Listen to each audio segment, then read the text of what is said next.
Welcome to the Gals Guide to the Galaxy podcast, where a group of gals gather for you one cool thing around our topic of the month. Is it ancient history? Is it breaking news? Is it safe for work? Well, that's up to each gal. All we know is that... Fasten your seatbelts. It's going to be a bumpy night. Hey everybody, we made it to February. Oh my god, I feel like there needs to be a moment of celebration when we make it to another month. I don't know why, but it just does. So I'm just happy that you're all healthy enough to be back on Zoom for this wonderful podcast roller coaster ride.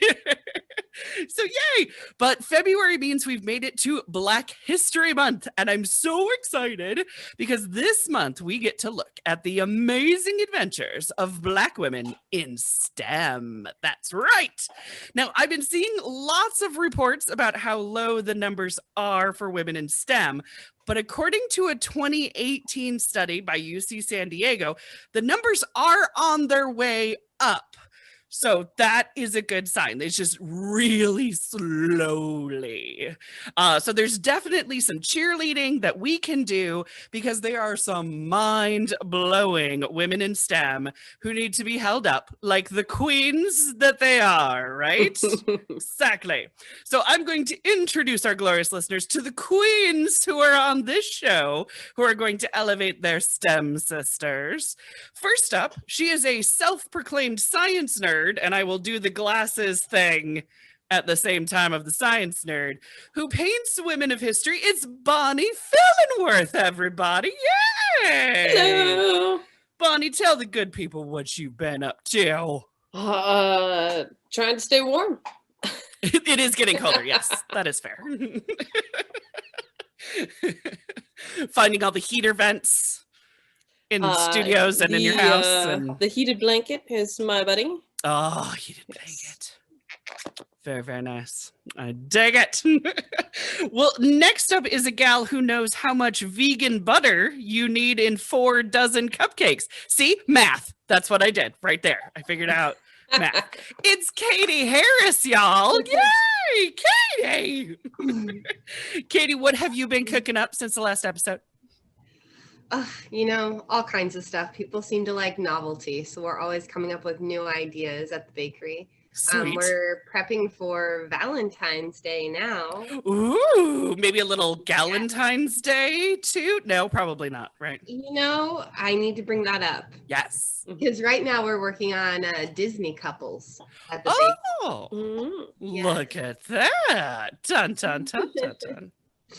But we need to find some. Are there any Disney shows with like strong female friendships? No.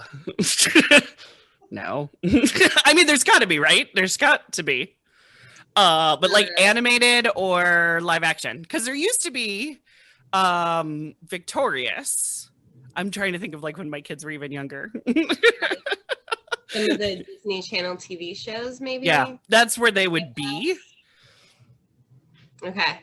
I'll have to do some research. Exactly. Also, Paw Patrol. Is there only one girl in Paw Patrol? Oh, no. I fear like there's only one girl in Paw Patrol because I think there's only one girl in Umizoomi. And now I'm thinking of like all these other Nickelodeon shows that are not Disney. And there's one girl. We gotta write some letters. All right, let's get on it. Okay. Sweet.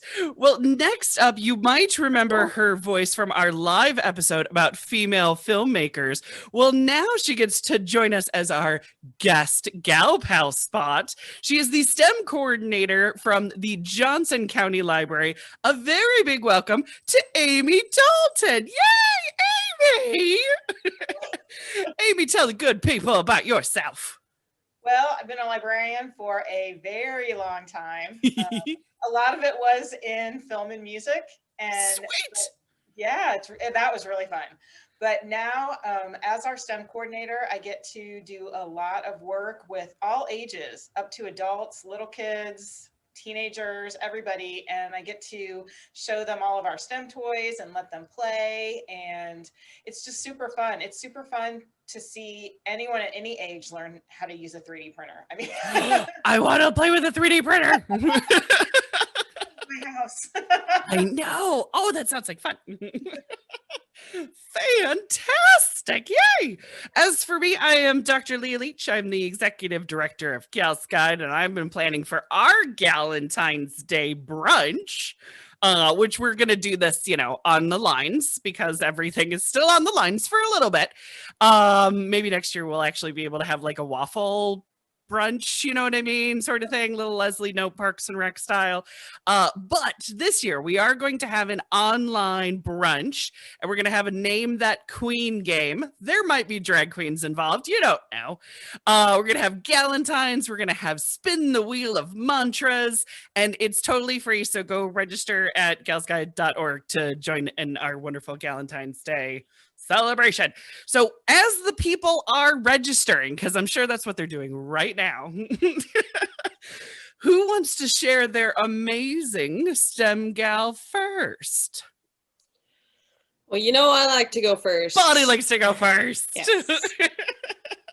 Bonnie, who do you got for us? I really should have looked at how to pronounce her first name. I'm really worried that it's not. I have a feeling it's Mamie, but it may not be. I think you're talking about Mamie Phipps Clark. I think it is Mamie. Yes. Okay. Yes. I was really worried that was not correct. Gotcha. You're good. You're good. But she was born in Arkansas in 1917. Oh, wow. Her father was a medical physician, so she had I don't know, they were well off, like they weren't like rich, but he was, he's a Black man physician in Arkansas, so that's good. In Arkansas too. Yeah. Yeah.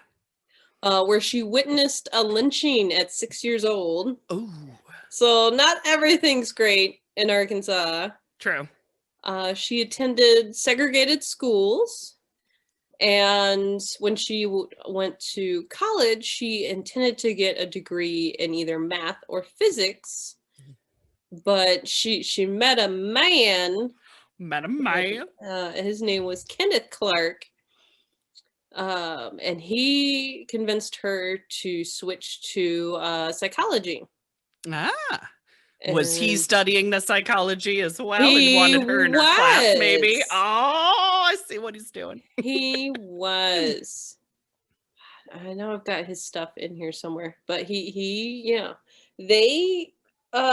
dated and ended up getting married and had just like a lifelong partnership. Like they worked together, lived together, everything.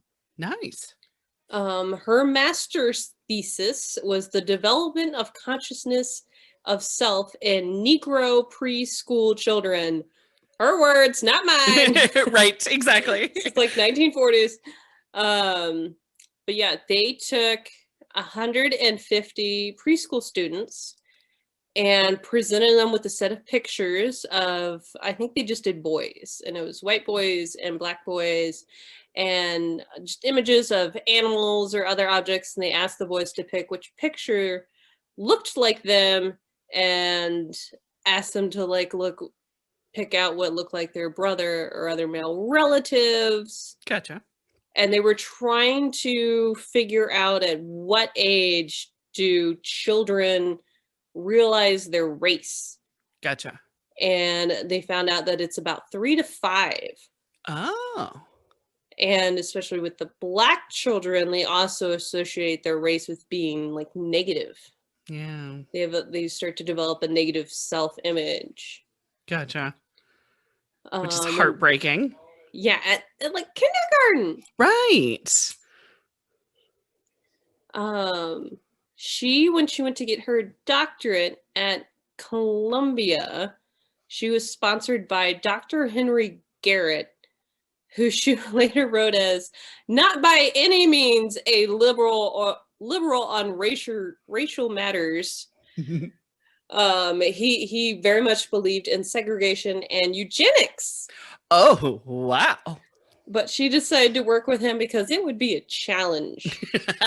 Girl wanted a challenge. Wow.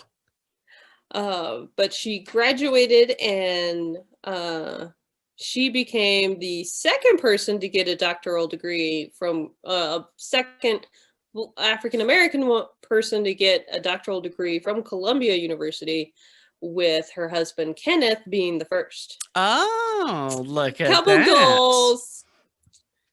Very cute. First and second in getting those degrees. But they're most known for this doll test.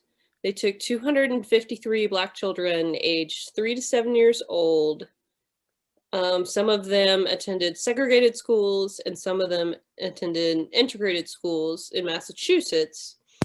They were each shown 4 dolls, 2 with white skin and yellow hair, and 2 with brown skin and black hair. And each student was asked to identify the race of the doll and which one they preferred to play with. Yeah.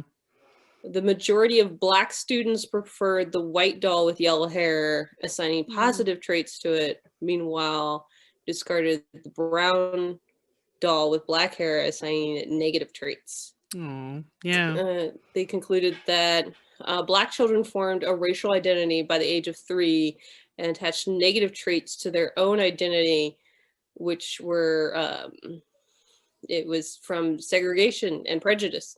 Yeah, right. Yeah, it starts early, so it's, wait a second, now we're aware of it, so we should work on it. Yeah. But this research was critical for the Brown versus Board of Education case. Yeah. And the Brown versus Board of Education, they were trying to argue that you could have separate schools as long as they were equal, and that's not a thing. Right. It wasn't going to be equal, was what the test was showing. Yeah. Yeah.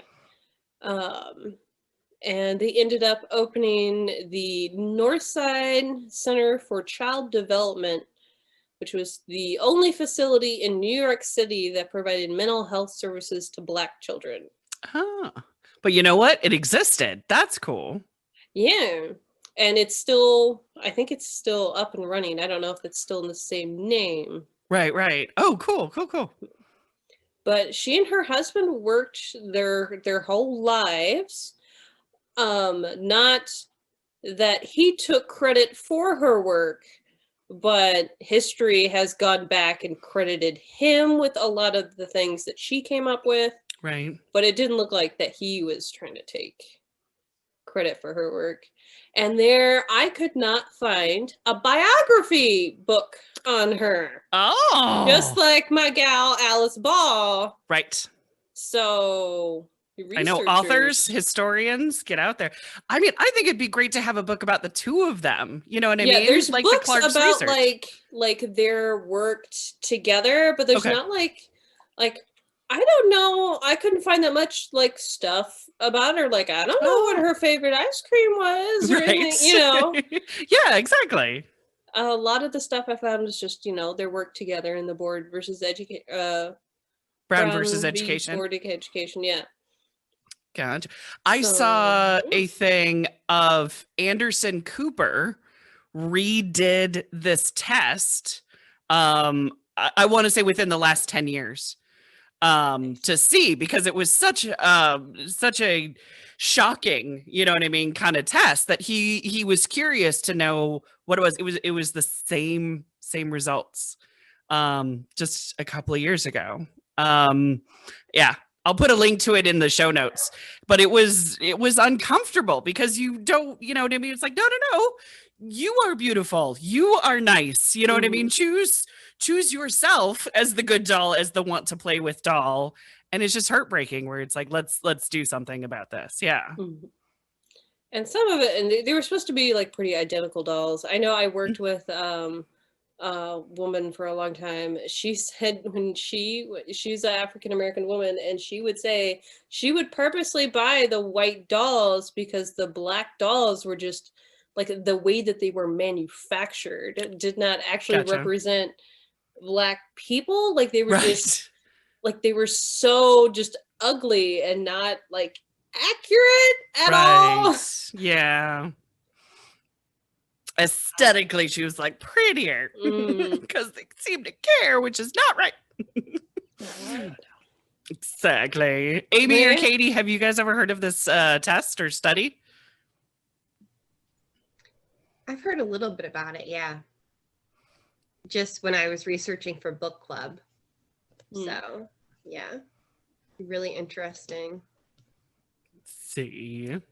I had not, but I was going to ask if they've ever repeated it. So Yeah. that was a shock to me that just a few years ago it's still the same.